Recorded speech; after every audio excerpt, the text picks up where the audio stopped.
Салам! Я Ксения Романова, и новый выпуск современный, чувашский, твой уже в твоем смартфоне. Начинаем!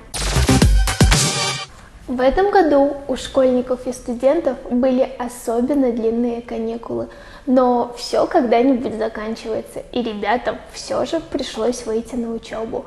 И если среди ваших друзей есть свежие студенты, то следующая фраза вам точно пригодится. «Эза университета пыраданы?»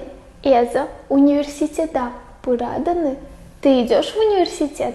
В прошлом выпуске мы разбирали ситуацию, если вы пошли в клуб. А что делать, если вас зовут куда-то, а учеба не отпускает? В таком случае можете сказать: «Паян нумай гилеш парзаядиш, санба учился чуриме тухаймоп».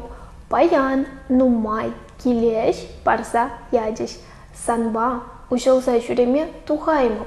Сегодня задали много домашки, поэтому я не смогу с тобой погулять.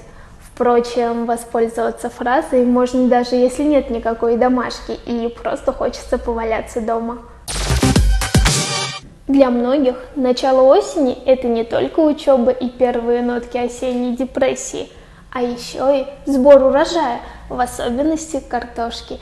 И если вам предстоит увлекательная поездка в деревню, то советую взять с собой друга или подругу.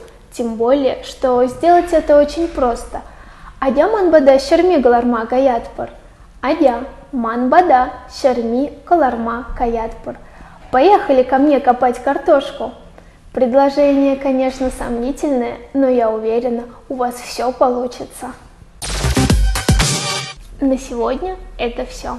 Пишите в комментариях фразы, которые вы хотите услышать, и я разберу их в следующих выпусках. Чибер!